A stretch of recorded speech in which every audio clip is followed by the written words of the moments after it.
Hey, happy Wednesday, everyone. And the foreclosure situation is getting a little scary. Or is it? So that's what we're going to be talking about today. There's been some talk in the news, and some of my favorite Crash Bro friends, some of these doom and gloom YouTubers have been talking about how foreclosures are on the rise. And here we go. This is going to be this will be the domino that sets off the chain reaction that causes the housing crash. Well, tonight we're going to be talking about foreclosure and the foreclosure crisis that some of these people are talking about. As spoiler alert, there's no foreclosure crisis, but we're going to get into that a little bit deeper in just a moment. We also have a really good video to watch, just a little video clip from one of my favorite kind of mortgage and financial analysts. His name is Logan Motoshami. We're going to see some stuff from him. He's actually one of the guys that started Housing Wire. He writes for Housing Wire. And in my opinion, his analysis and the content that he generates is the most even-keeled kind of real estate financial stuff. Very nonpartisan, just what's the data? Here we go. So we're going to be watching a short little video clip from Logan Motoshami, and I'm going to be giving you my input on that as well. And then if we do have time, we are going to be talking about another topic. If you guys remember, a couple streams ago, we talked about this whole Zillow not showing your listing. This battle between Compass and Zillow, and Compass saying, we're going to do this private listing thing. And Compass saying, if you do private listings, you don't get to go on our website. I have a little follow-up article for that. Homes.com is now getting into the mix a little bit, and they've taken an interesting stance on the whole public versus private marketing. So if we have time, we'll get into that. I have been very busy lately, which is great in my line of work. I've been helping a lot of people buy and sell homes. But one of the byproducts is it doesn't allow me a lot of time to prep for my stream, to come up with things. So, but we've got a couple good articles. We've got a good video for you guys. So I hope you guys are ready to roll. Hey, Angie, thanks for hanging out. Good to see you again. Hope you enjoyed the stream. Innovative popping off with the first comment. Such an exciting time to be a buyer. Price discovery this way coming. Oh man, Innovative. I can't wait till I'm in the DFW area so we can grab a beer. You always have to some of the best comments. So we are going to get into it. Let me turn this music off really quick so y'all can hear everything. And so we're going to start with the foreclosure issue, right? So there's been a couple of articles that have come out that have talked about the increase, this huge increase in foreclosures. And let me tell you, guys, if you haven't figured out by now, we can't go off the headline, right? And it's funny because the headlines that I knock, those are the same titles I use for my stream. So you guys will notice home foreclosures are on the rise. We got to take headlines with a grain of salt, right? You got to dive in. You got to read further. You got to take a look at the information. And if you guys are worried about foreclosures out there, I'm going to show you exactly why, or rather Logan Motoshami is going to show you exactly why you maybe don't need to worry about them right now. So that's what we're getting into. If you're new here, welcome to the stream. My name is Joe. And every Wednesday at 6:30, we're talking about all the latest and greatest real estate stuff that is coming down the pike. If you haven't yet liked the stream, right down here somewhere, there's a little thumbs up icon. Please go ahead and hit that, like the stream. It helps the stream out, helps it get to more people, helps it seen by more people, doesn't cost anything. And if you haven't subscribed, go ahead and click that subscribe button. Always appreciate all of my subscribers, especially being a small YouTube channel. I notice every time someone subscribes to me. So if you haven't yet subscribed, hit that button, get notified when I go live again. And it really make me a happy guy. So let's get into, Angie, let's see what we got, Angie. I wish there were foreclosures. We bought one years ago for a great deal. People have too much equity to foreclose. Angie, you've hit the nail on the head. That's one of the reasons many Americans don't need to worry about foreclosure is the huge amount of equity that most U.S. households have in their home. And remember, if you've got equity, it's not a foreclosure. It's going to just be a regular standard sale. So we'll get into all that, but you're exactly right. And there are a lot of people out there, Angie, that are waiting on the sideline that are waiting for foreclosures as well. Unfortunately, I think they're going to be a little disappointed unless they're looking in very specific areas, like potentially Florida. We could see some actual foreclosure crisis happen there, but it's too early to tell. So let's get this on the screen. Let's see, we're going to go with this one. So this is from Housing Wire. Housing Wire is Honestly, guys, if you're looking for mortgage and housing information, data, numbers, stats, I got to tell you, Housing Wire is a great one. I'm not affiliated. They certainly haven't sponsored my stream. I don't even pay for a Housing Wire subscription. I just use their free stuff. And I got to tell you, they have some of the best stuff. And the daily podcast that we're going to watch in just a minute, or a clip in just a minute, is really good. It's on YouTube. They post it every day. And if you're someone that really likes to really dive deep into how the financial markets affect housing and mortgages, it's the best. It's the best. I listen to the Housing Wire podcast every day on my morning walk, and it is awesome. But I'm kind of a geek for this stuff, so maybe you won't think it's awesome. I don't know. All right, let's talk about foreclosures. Why foreclosures are still below pre-pandemic levels. Yes, foreclosures rose from a low base last quarter. And again, folks, this is where the news media is going to create those headlines. They're going to say foreclosures up X% over last year. And remember, with percentages, we got to look at the bigger picture. Remember, if I have $1 today and then I have $2 tomorrow, I have doubled my net worth. Isn't that amazing? I've doubled my net worth. Okay, I've just made $1. But if I go from $10 to $15, I have much more money, but the increase isn't amazing. So you guys got to be careful for stuff like that. So let's get into why foreclosures are still at pre-pandemic levels. Again, this is as of May 13th. So just yesterday, actually at 5:55. So just a little over a day ago. And this is by buddy Logan Motoshami, and Logan's over here. And I'm telling you, this guy is really good at what he does. So if you ever see his name on an article, you can hang your hat knowing that the information is accurate and it's not being spun. According to the most recent credit data from the New York Fed, foreclosure data for the housing market is still below 2019 levels. So it's still below pre-COVID levels. Although foreclosure rates rose in the last quarter, we are far from the stressful levels that we saw during the run-up to the housing bubble crash in 2008. Credit data in general doesn't look great when accounting for credit card debt, auto loans, and student loan debt. All have had an increase in their percentage on 90-day lates. But in general terms, homeowners' financials are solid as a rock. Let's review the data, and we will in a moment. And Innovative has made a good comment here. Hey, Angie, don't assume because someone has lived in a house a long time, they have equity. My girlfriend works for a title company. She tells me horror stories all day long of people refining homes. They can't afford for the cash, using the house like an ATM and kicking the can down the road. Innovative, you're exactly right. Just because someone has owned a home for a long time does not mean they're in an equity positive position. And people get in trouble with refining. And we're going to go off on a very short tangent here because Innovative brought up something really, really useful. If you are a homeowner and if you have equity and you think, hey, we got all this money in the house, let's do a cash out refi. There's a couple things that are going to happen from that. First and foremost, when you refinance your house, there's a very good chance that the loan term is going to get reset and your interest rate is going to get reset at whatever the market interest rate is. So by pulling out some cash, it could cost you a lot of money in the long run, especially if you had a low rate and you're going to go up in a higher rate. But more importantly, the question is what are you going to use that refi cash for? What are you going to use the money that you're pulling out for? If the answer is vacation, car, because I want to buy a fancy watch, whatever the case may be, if it's anything that falls in that vein, that is a stupid reason to refinance. You are taking money out of an asset that is a growing asset. It's accruing in value. The value is going up. And if you take the progress that you've made out of those equity gains, I'm sorry. And I saw this comment pop up and it made me laugh. When you can't fix stupid, it's an instant gratification society. Angie, you've hit the nail on the head. But going back, if you are one of these people that's going to refinance your house to buy a new SUV, buy a boat, oh God, please don't ever refinance to buy a boat. That's a bad decision.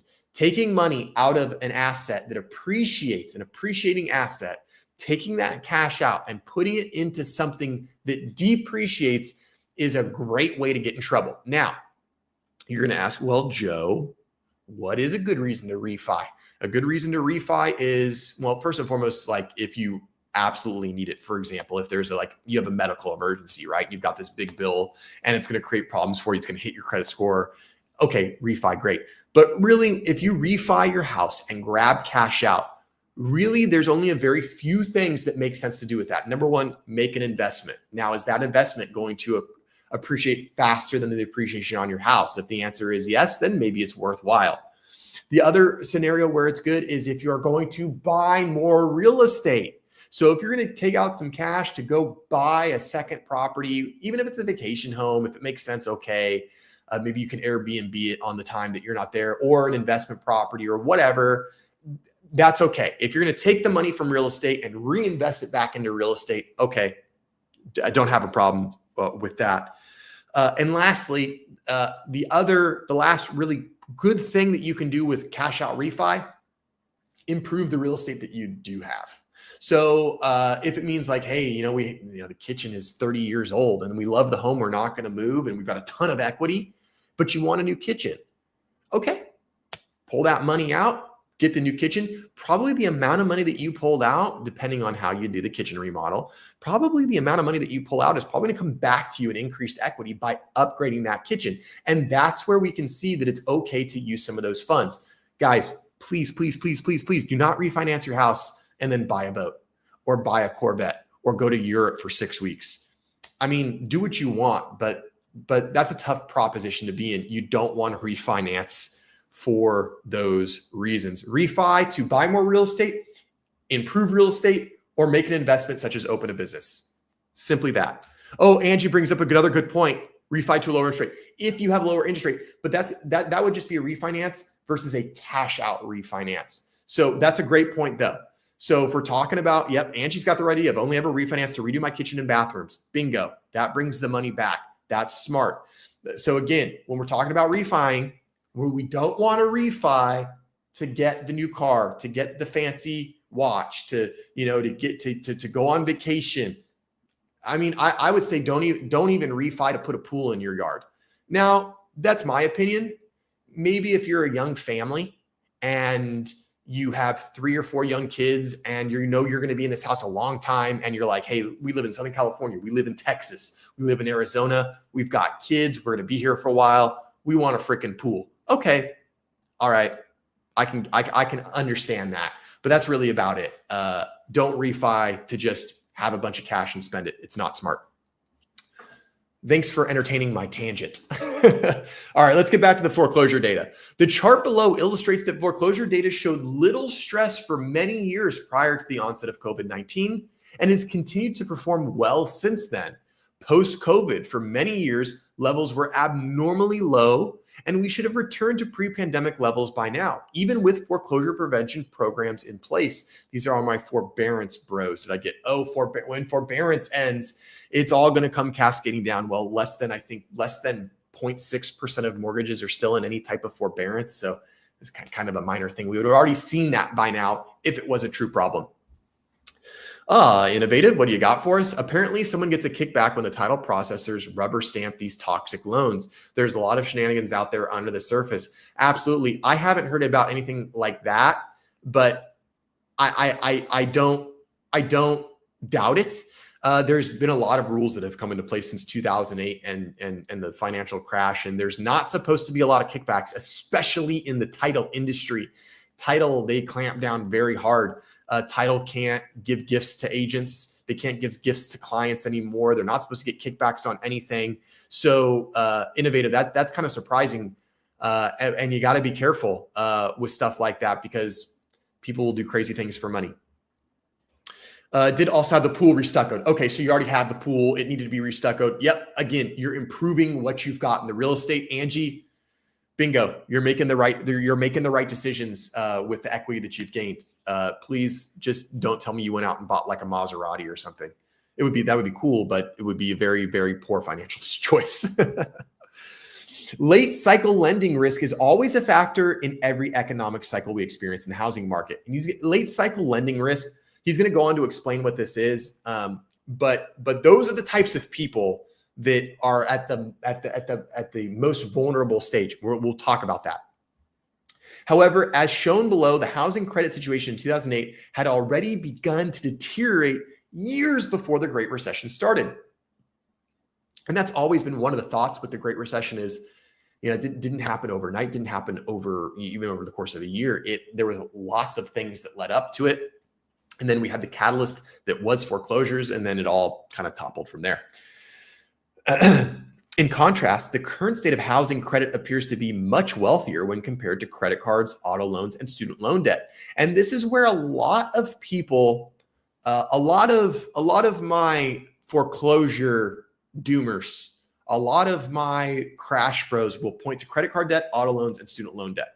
And listen, I don't think they're completely in left field, right? If trends are showing that a majority or even a large portion of Americans are struggling with credit card debt, auto loans, and student loans, well, then they're probably struggling with their house loan. But this is where the theory changes a little bit. What we're seeing recently is that the types of people that have big auto loans, the types of people that have big student loan debt, the types of people that have huge credit card debt, those typically are not the same profile of person that owns a house. Now, I'm not saying it can't be true. Obviously, it certainly could be, but chances are, student loan debt, okay, we do see people that have student loan debt and they are homeowners. Obviously, they went to school, had a very expensive education, and then hopefully got a job, and they're putting that education to good use, but they've still got these student loans. But credit card and auto loans, typically, those are not the type of people that are getting reckless with credit cards and auto loans. Those are not typically the type of people that are going to sacrifice their property, their home, and their good standing on their mortgage to buy a new car, get in credit card debt. Typically not the case. Now, the house is the best it's ever been, and we're selling. Angie, that happened to me on my first house too. My wife and I spent 2.5 years completely remodeling our first house, fixing it up, making it beautiful and perfect. And then we sold it. And it is hard. It's difficult. But the good news is Angie, is all those upgrades, all that money that you've invested, all that time and energy, it's going to come back to you. And all of that money that you spent, it's going to bring friends with it. And it's hard to sell a house that you've got completely dialed in, but you'll get the result that you want. So it will be worth it for you in the long run. All right, so let's take a look at this graph. So before I get too far, we're going to take a look at foreclosures and new bankruptcies, which are still below pre-pandemic levels. So we're looking at foreclosure and we're looking at bankruptcy. Foreclosure is going to be the dark red line, and bankruptcy is going to be kind of this peach pink line. All right, guys, let's take a look at this. I'm gonna try to make it bigger. Oh, I can't make the image bigger. That's too bad. Maybe let me try this really quick. This will be, here we go. All right, guys. So we got this. This is a little bit easier for y'all to see. All right, guys, here we have it. This is it. This is our ginormous increase in foreclosures. This is what we're worried about. This little tiny uptick. And actually, bankruptcies are going down. Remember, bankruptcy is the light line. So in Q1 of 2024, bankruptcies were kind of up here. They ticked up into, what would this be, about Q3 or so of 2024. And then they started to tick down and roll down. Now we do see that foreclosures have gone up. But look at the difference. If we look at the average of foreclosures, they held really steady in 22, 23, and into 24. Very steady line here. And then we just had a little uptick, bink, right here. Now, I would be a little bit concerned if we see a trend in this, but one of the reasons I'm not super concerned is that bankruptcies are trending downward, actually. And they've been holding steady, and they popped just a little bit, but then they've been trending downward. But the moral of the story is this, ladies and gentlemen. Here's COVID. Right here, boom. Okay, we know it's going to go way, way, way down because of forbearance and the moratorium on foreclosure. Okay, we get all of that.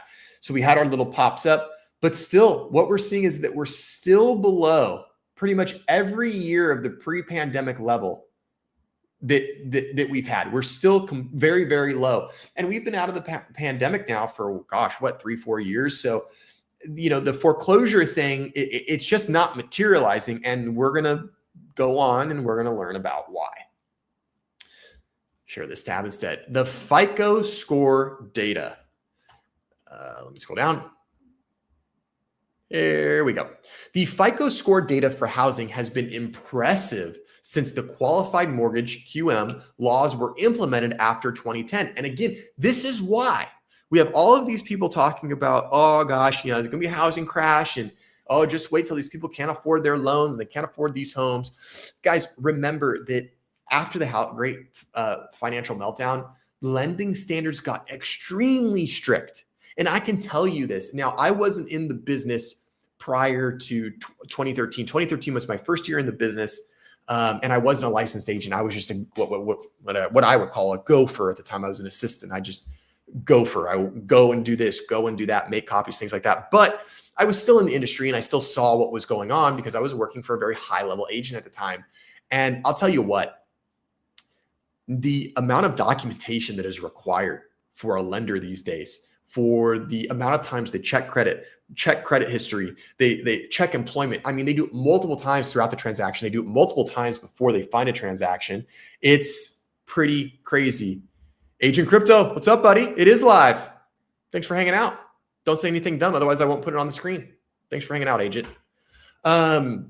So the lending standards in the United States for mortgages, much higher, insanely higher. So that's part of the reason that our FICO score data is just so high. Now, in order to get a good loan, you got to have a good credit score, and they're going to check it, and they're going to check it hard. They're going to check your financial status. They're going to check a lot of stuff, and you're not going to be able to get this past them. The mortgage industry got burned. Banks got burned. I got news for you. Banks don't like losing money.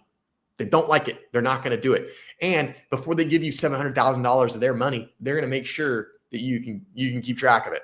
So FICO score and FICO data has improved greatly. With rising wages, cash flow for most homeowners has been stable for the past 14 years. So the majority of people in the country are obtaining 30-year fixed loans, which provides stable debt costs. When you have a 30-year fixed loan, you know exactly, bingo, I know this much, this much, this much. And what have we talked about? Stability is very important to any financial market. Heck, Agent Crypto just popped in. Stability is important to crypto. Stability is important to interest rates. Stability is important to consumer demand. Stability is important to just the general American people. And the 30-year fixed rate mortgage is one of the most stable loan products anywhere in the world. So that stability is one of the reasons that it's helping people stay afloat with their mortgages at any time, not just right now, but at any time in history. So when you couple our 30-year fixed mortgage program that provides a stable debt cost, you have amazing FICO score data. And on top of all of that, you have rising wages. Now, I know people are going to say, well, the wages are not rising fast enough, but they're rising, right? They're not stagnant. They're not going down. Cash flow for most homeowners has been stable for the past 14 years, which is absolutely true. Hey, Crypto, I'm glad you're here too. The topic tonight, we're talking about foreclosures and how foreclosures are on the rise, but you got to take it with a little grain of salt because some of the data shows that, yes, while foreclosures have increased, they've increased from historically low levels and they've only gone up a little bit. So we're talking about how foreclosures are really not something that home buyers need to be concerned about right now. Again, the data could change. We don't know. But as of right now, the whole foreclosure thing, not a huge issue. Closed today? Wait. Russell Hawkins, you closed on a home today. Congratulations, man. That's a huge accomplishment. I wish I had the soundboard going. I wish I could do all the sound stuff. Russell, man, congratulations. You don't have to get specific, but like in what market did you buy your home and what was your experience like? Don't give me your address or anything like that. But if you just give me the city or the state, I would love to know where you purchased your home. Man, I got goosebumps for you, Russell. That is so awesome. And you locked in at 6.375. Dude, you're a rock star, Russell. Congratulations. That's a great rate. And you're a homeowner, man. That is awesome. That is awesome. Russell, let me know where you bought your home. Just like I said, even just the region or the state or the city. I would just love to know for context, man. Congratulations, dude. What a great accomplishment. Midwest. In the Midwest, 255K. Gordon Van Tine kit home fully renovated. Good for you, man. Congratulations. Did you have to overbid? Was there multiple offers or what, or did you get it? Were you able to get it for a little under the asking price? I'm curious. I'd love to know. Congrats, man. That's awesome. That is such an amazing accomplishment. Agent Crypto, I'm in LA. I'm in the greater Los Angeles area. I'm about 30 minutes east of downtown LA, about 40 minutes with traffic. I'm in a city called Claremont, California. So I'm in East LA County, right before the Inland Empire. So I'm in the greater LA area. No, under asked by 20K. There we go, Russell. Heck yeah. I love that. You got the deal, got 20K under ask. You got the good interest rate. You closed today. Man, that is so wonderful, man. That is so great. And it's fully renovated. So it's turnkey. So you're not going to have to do any work. You get to enjoy it right away. Congratulations, Russell. I love success stories in real estate, especially in this day and age.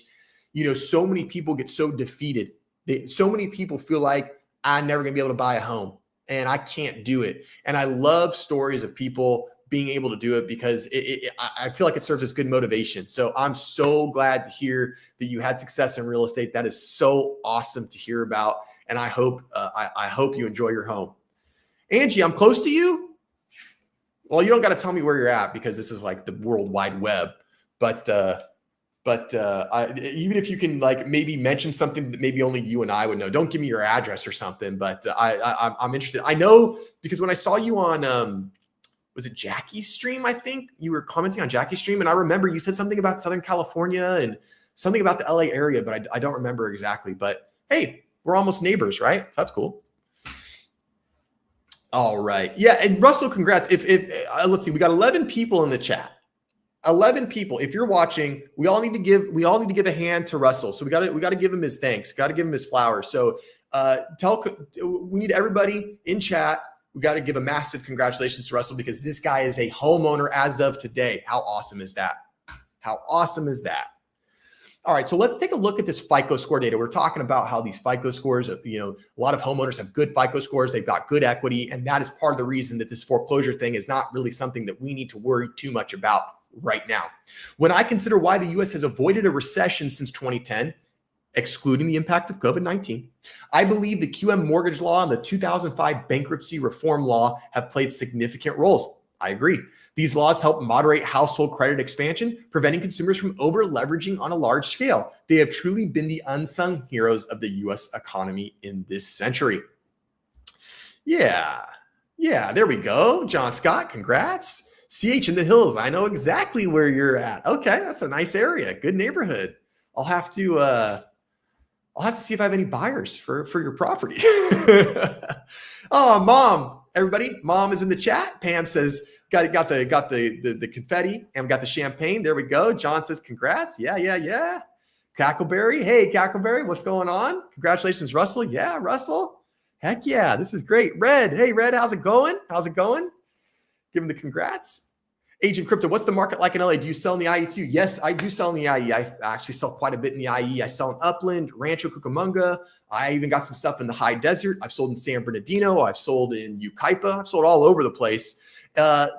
My market, I don't want to comment on the LA market too much, Agent Crypto, because the LA market is kind of its own animal. And even when you just go like 10 miles east or 10 miles west, it gets crazy.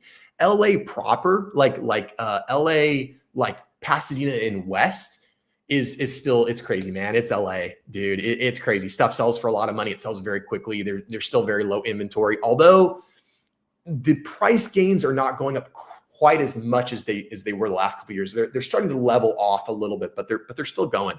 In my area, which is East LA County, we're still seeing a good amount of activity. We've had a small pop in inventory, which has been helpful for buyers, but we're still seeing good priced homes. If it's priced well, if it's presented well, it's selling really fast. I mean, even still, we have homes that, if it's on the market for 30 days, that's like a long time for us still.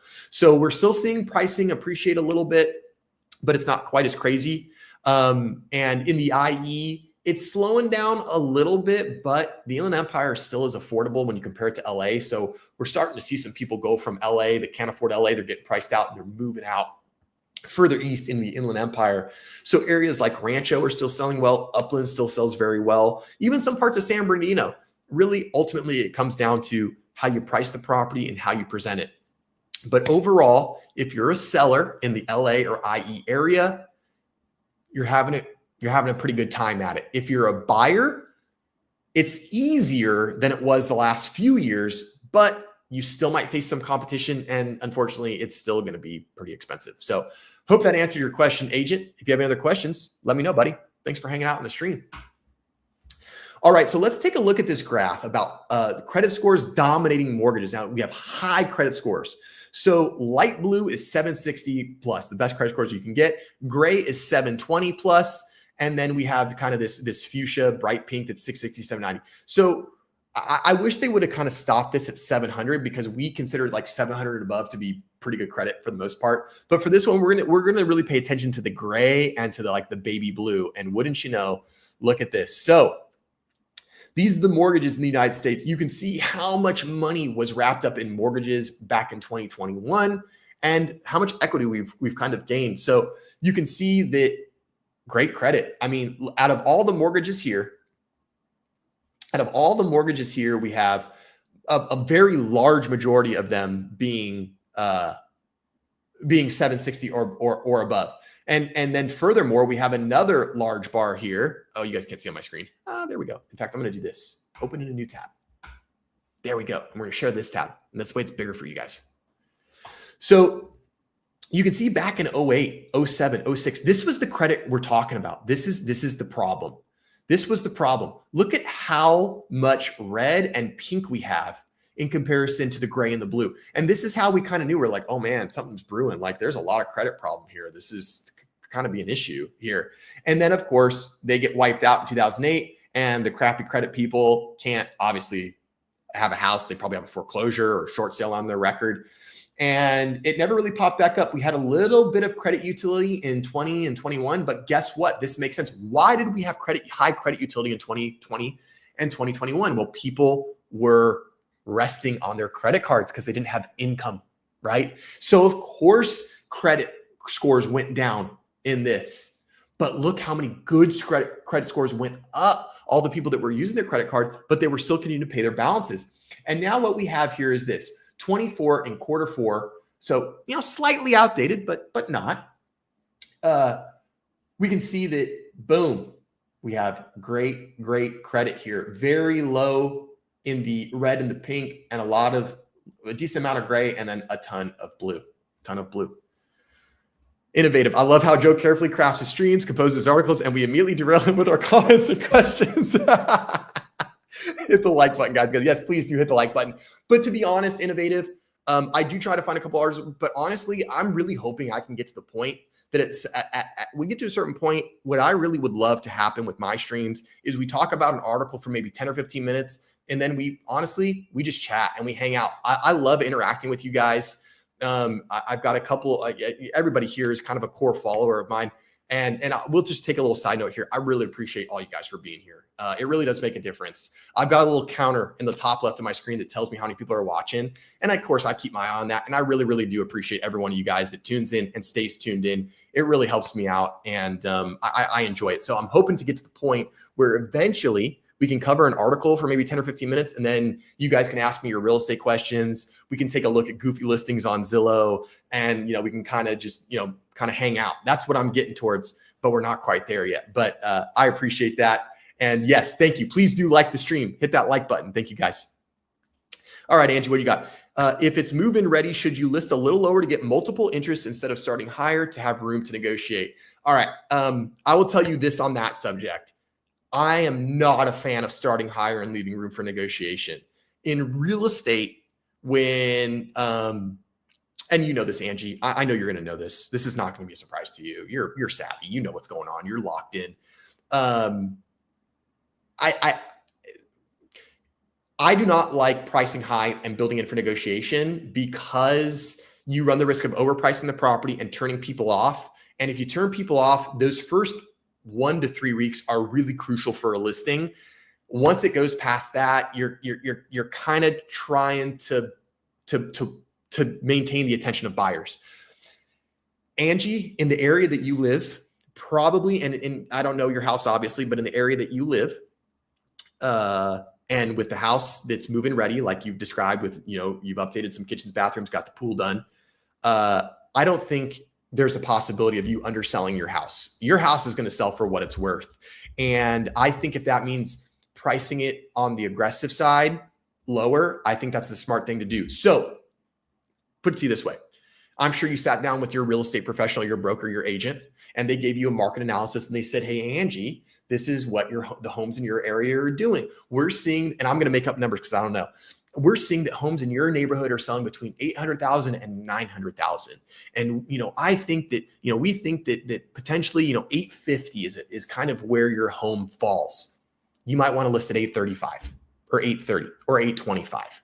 You don't want to go like, oh, we're going to list it at 775. That's not what you want. You're going to get way too many offers. You're going to be inundated with people. It's going to be more work than it's worth.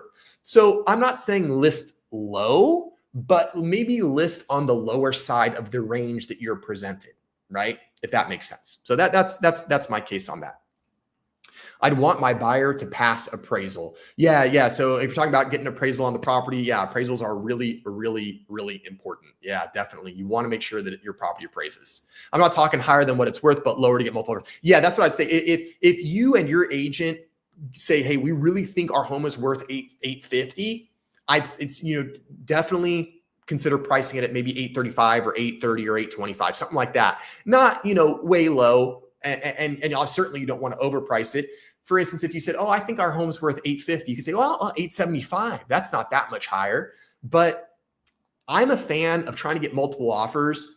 You get, of course, the bid goes up naturally, but then Angie, you get the terms. You have leverage when you negotiate. So you can say, hey, listen, we're at 825.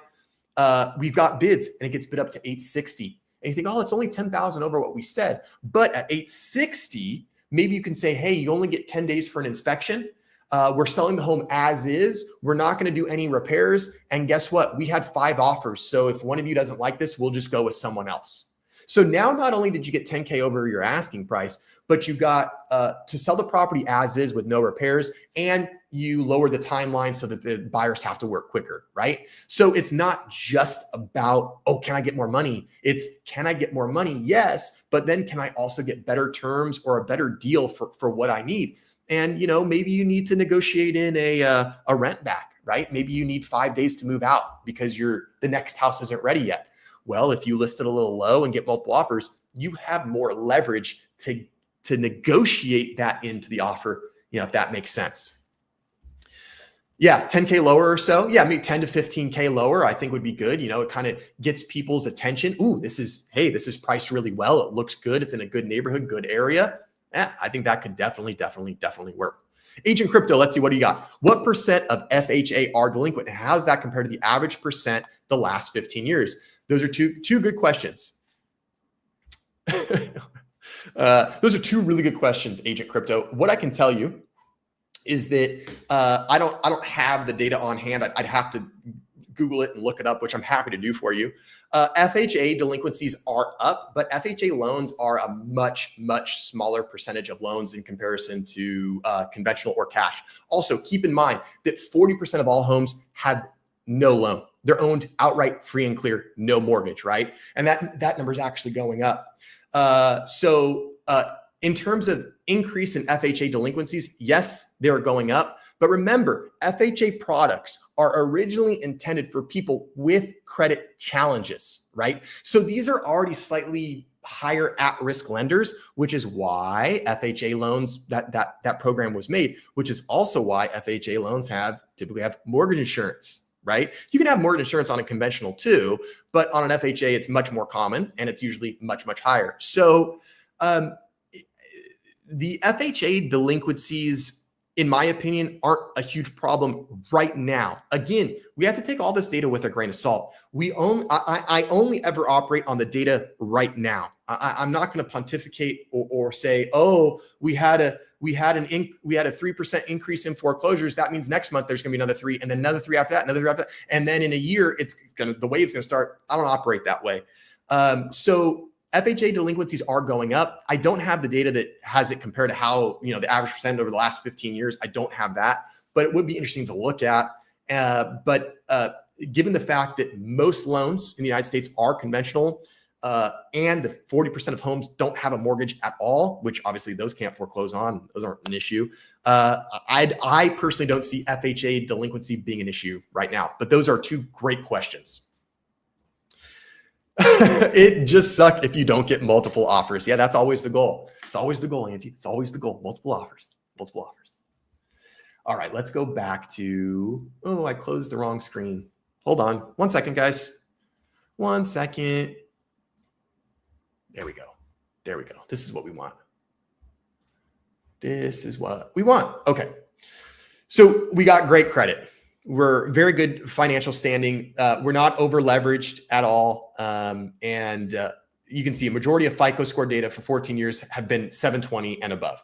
So moral of the story is responsible people they're paying their credit cards, that are earning the money to pay and have high credit scores. Those are the ones that are sort of in the thick of the home ownership cycle right now. Conclusion: while there are signs of credit stress in credit cards, auto loans, and now student loan debt showing up again in delinquency data, homeowners, at least on paper, appear to be in a stable position overall. And this is a large reason why I like Logan and Agent Crypto. This kind of goes along with what you were saying. Right now, we're just taking the data right now on paper. We're not seeing any alarm bells. Now, if that changes, then the narrative will change. But as of right now, unless something crazy happens, and now that the tariff thing seems to be working out, I don't see any reason to believe that we are going to have a foreclosure crisis, a major market crash, or a serious issue with the financial markets. I just don't see it right now, but we'll continue to see, because it certainly is a very complicated and complex animal that we're working with. Hey, Cackleberry, what's going on? Good to see you again. Joe, have you heard of a program from New American Funding called NAF Cash? If so, what do you think about it? I have not heard of NAF Cash, but let's throw it into the Google machine. New American Funding is a really big outfit. They're a really big lender. NAF Cash transforms you into a cash buyer, giving the edge in today's competitive markets. You're in the cash buyer, you okay, NAF Cash, buy your dream home up front with cash, then sells it back to you at the original price plus a small convenience fee. Like, once you're ready to move in, yep, need to move before selling your current home. No worries. Yes. Okay. So Cackleberry, this is the first time I've heard about this NAF thing, this NAF Cash. But I will tell you that so that's just a product from New American Funding, which is a major lender. It's a big time lender. I will tell you that there are other products out there that these are buy before you sell, and basically they all work the same way, where a company will front the money. They'll do one of two things. This is a little bit different. The NAF Cash is a little bit different. What I'm more familiar with is that a company will come in and say, hey, we'll buy your house. We will buy your house at the price that is market.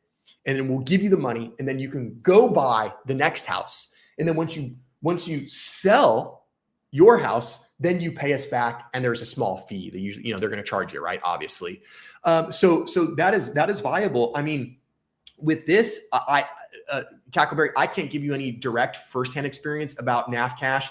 This is the first I've heard of it, but these types of programs they're legitimate. They're not illegitimate. I can't speak to this specific one exactly, but I will say if you can have one of these kind of sell before you buy, be a cash buyer type things, that could potentially be very, very helpful, because obviously, if you get into a bidding war and you've got cash, that means you don't need to worry about an appraisal. It just makes things a little bit easier.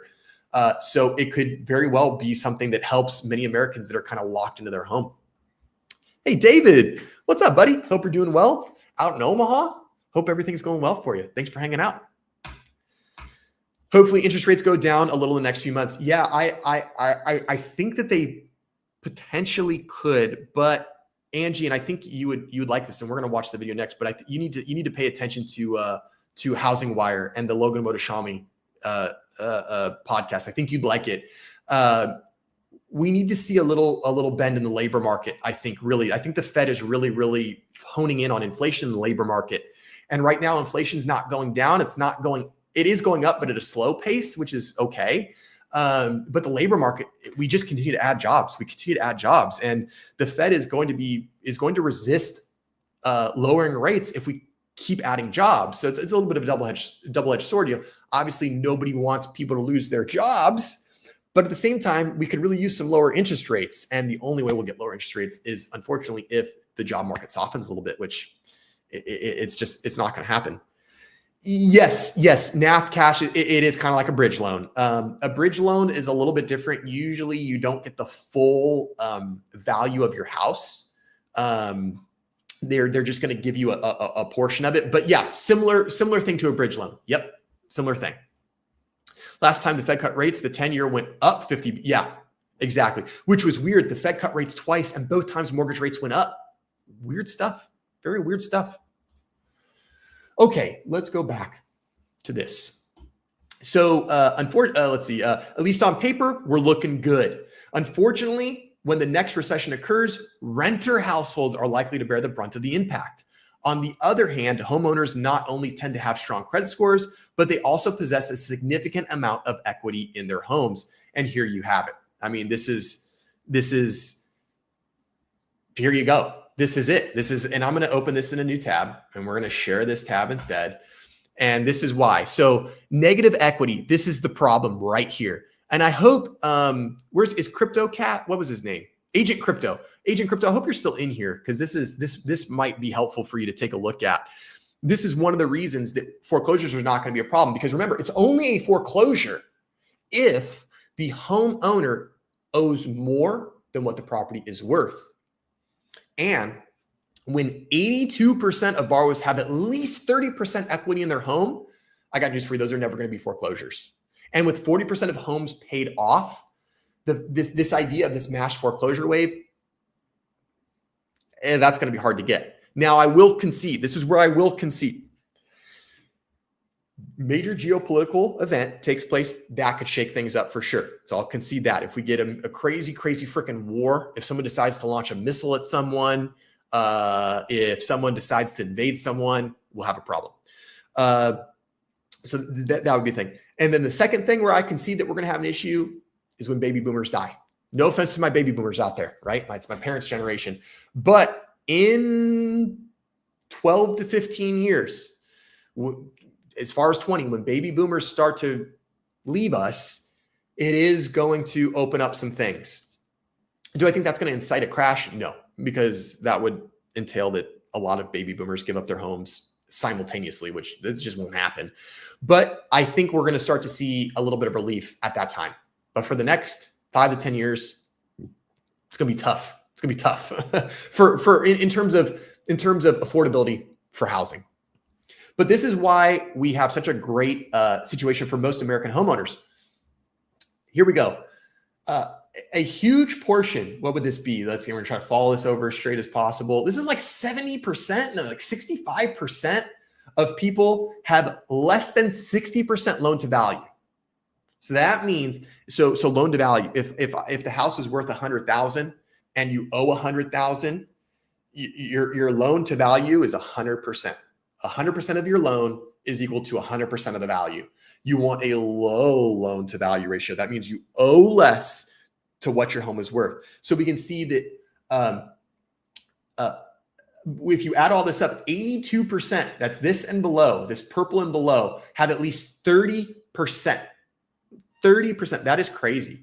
This is amazing. And so you can see where we were even back in 2013, we had some people that had negative equity in 2013, 2014, but slowly it went away. And you can see the recovery. This right here is the housing recovery post 2008.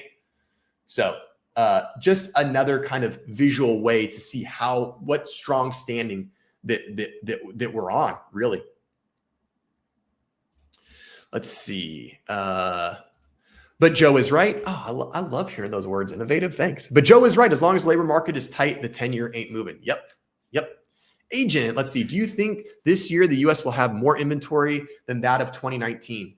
I think it's going to depend on the area. I don't think you can say the U.S. as a blanket. Yeah, I think if you were literally just wanted to say the United States listings, I think we'll probably are still on track to have less in 2019. But agent, you're going to have areas like in Florida and Texas and Louisiana. Those areas, they already have more listings than they did. Some of the Carolinas, some of Tennessee. So I don't like the idea of just all of the US because we're going to start to go back. For the last really 4 or 5 years, the real estate news and market has been national because it's all been kind of homogenous, right?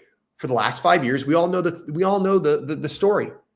Inventory low, demand high, sellers market, good luck buyers. And that's been the story everywhere. But that's changing now. So do I think that there's going to be more inventory in the US than in 2019? No. But caveat, I think that in some areas they will. In fact, I already know.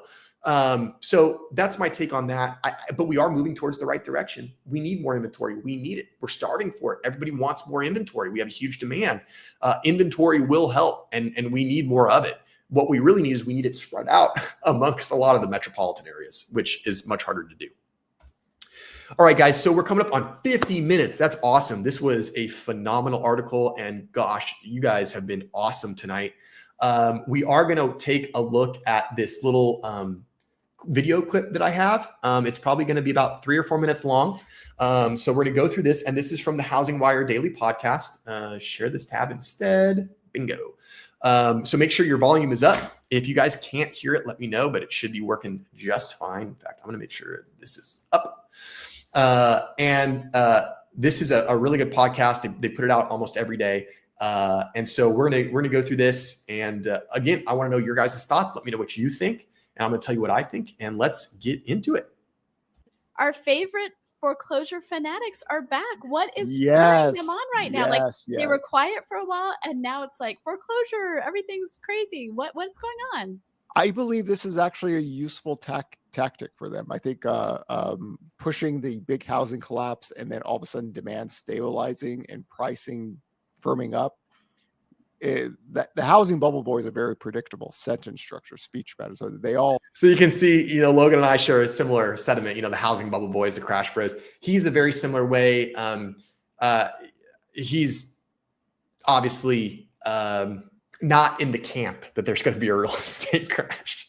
They all sound alike.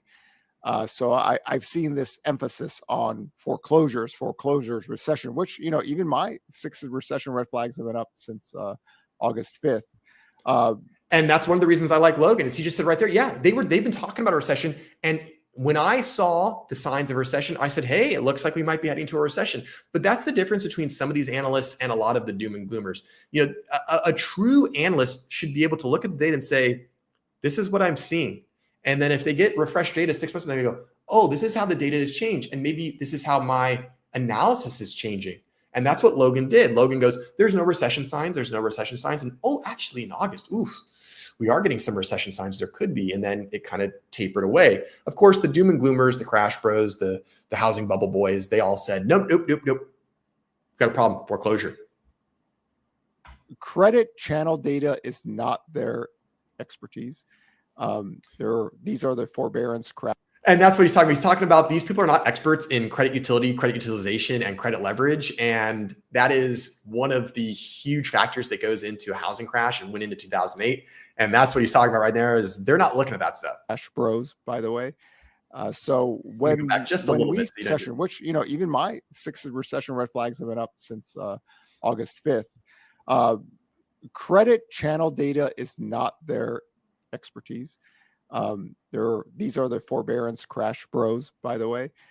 So when we see credit getting worse, you get a job loss recession first, and then what we call is late cycle lending. People that buy a home with a very low down payment that might not have maybe a dual household income or not a lot of reserves.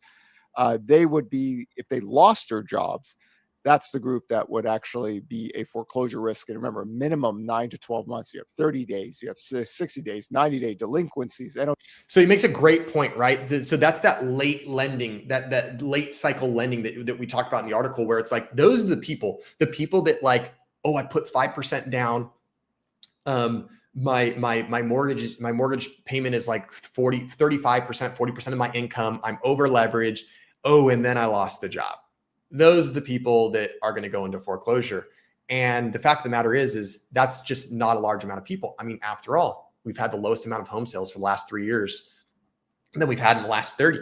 So less and less people are buying homes, which means this group of people that he is referring to is the smallest it's ever been.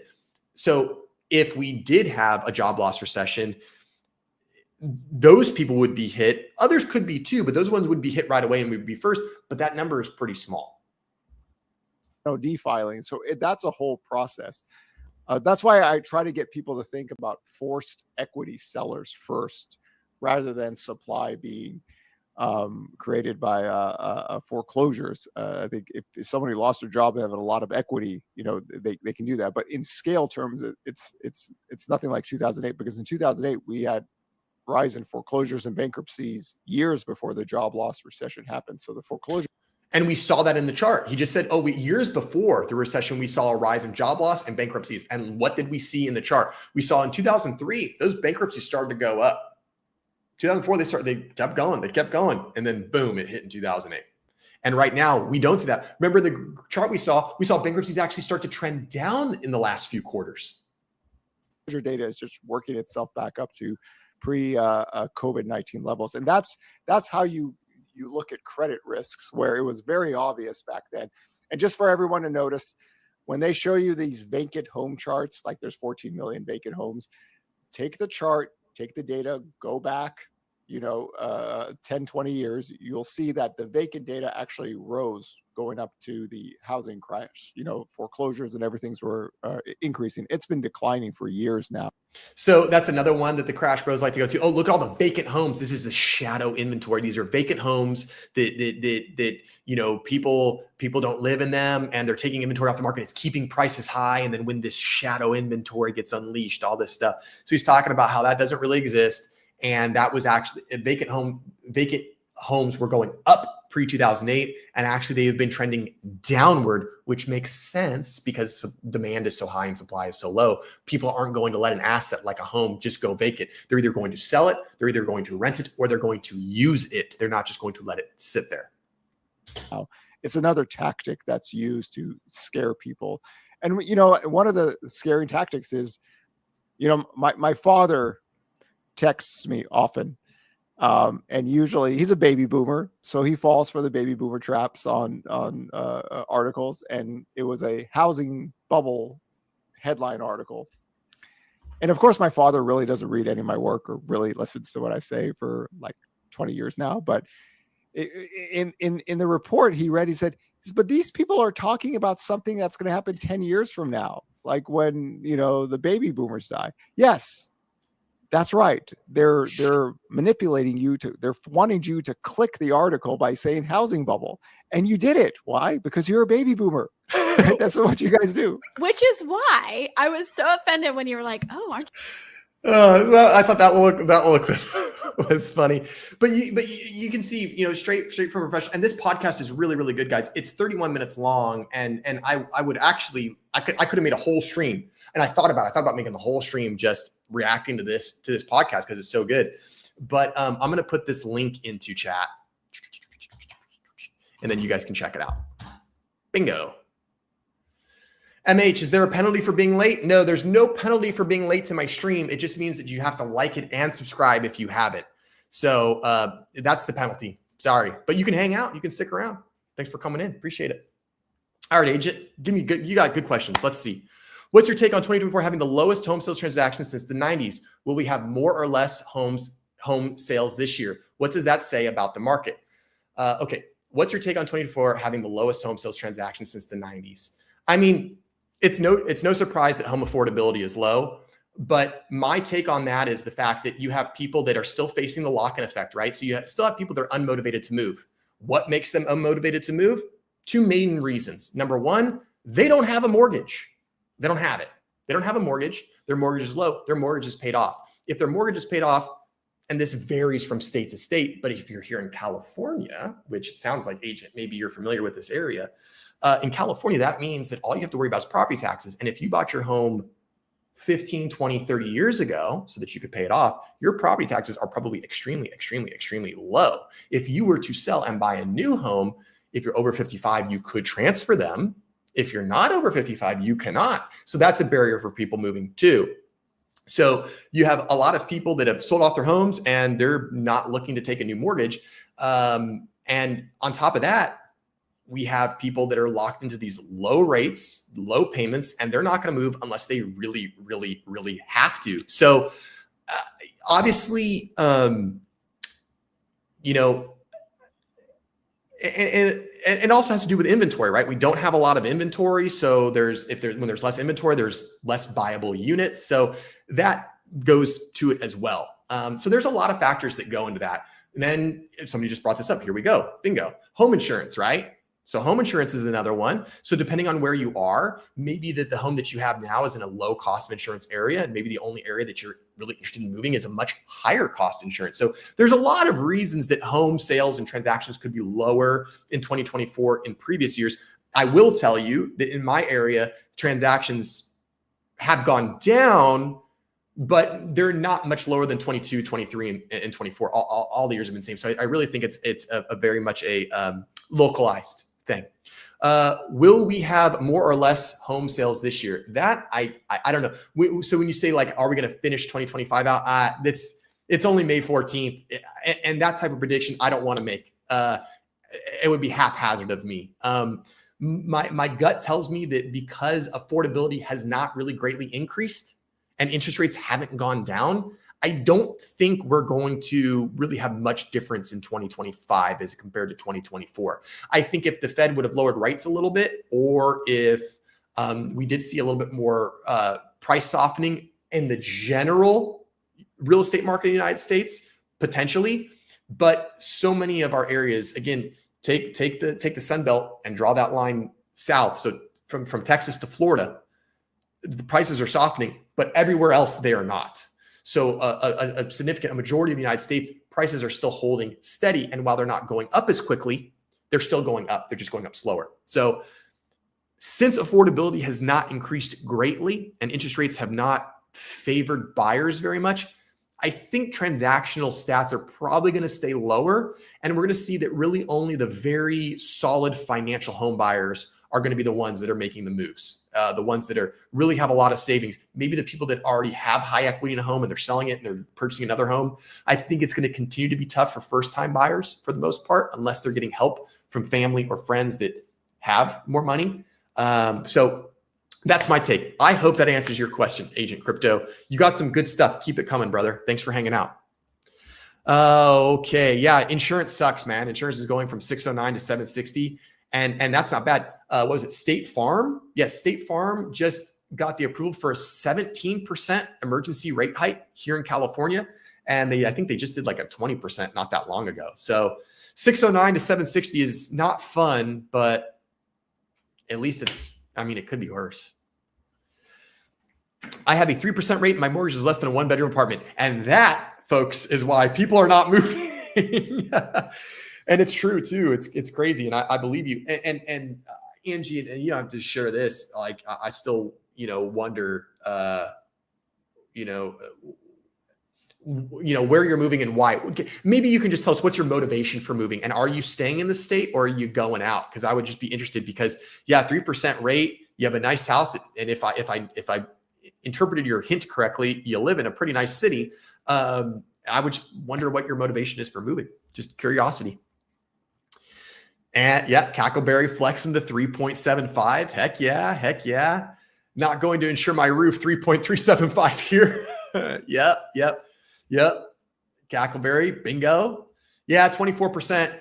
I know, it sucks, man. It's no good. Insurance is a racket and you got to have it. It sucks. It's terrible, guys. All right, guys, we've been going for just over an hour. Joe's hungry. You guys have been phenomenal tonight. Seriously.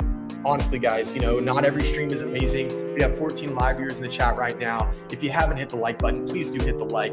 This stream has been phenomenal. You guys have been so great. It's always so fun when I get great participation from you guys. Like I say, the best part of live streaming is getting able to chat with you guys really quick. I'm going to share, actually, before I go, I got to do the shameless plug. The people that know me will know that this is what I got to do from now on. All right, guys. So if you're looking for a real estate agent, you can go to my website, workwithjoerealtor.com. We'll put it in the link. And if you need a qualified real estate agent, if you need someone who calls a 20% agent, an agent that is in that top 20%, and you want to make sure that you don't get burned by a crappy agent that's going to waste your time and waste your money, you go to my website, you can click on any of these buttons, you can book a time to chat with me, you can fill out my form, and then we can get connected, and I'll get you hooked up with the best agent in your area. And if you're local to Southern California, Inland Empire, or Los Angeles, we can work directly together. So head over to workwithjoerealtor.com. All right, guys. Angie, thanks for hanging out, Angie. Good to see you. Have a good evening. Enjoy the rest of your week. Cackleberry, pleasure as always. Thanks for being here. David, thanks for hanging out. Appreciate you, brother. And I hope you have a good week. Sell some houses. Sell some houses. I mean, if you're not allowed in California, they'll let just about anyone into California. So if you're moving to California, Southern California, you let me know. I'll help you out. Guys, you've been wonderful. Have a phenomenal week. I hope you guys have a wonderful weekend. The weather should be great if you're here in SoCal. I don't think there's anything else for you guys. I'll see you next week, 6:30, same time, same place. We'll be talking about more fun stuff. And if you haven't, like the stream, hit subscribe. And you guys, oh, the employer won't let you? That's no fair. California's the golden state. It's wonderful. Find a new employer, unless they're paying really good, maybe not. You guys know how I finish it out. It's a crazy world out there. It's hectic. It's chaotic. Please try to do something nice for someone. Be kind. Hold the door open. Let someone in traffic. Let them in front to make that left turn. Everybody, have a great night. Have a great week. Do something nice for someone. I'll see y'all next time. Bye, guys.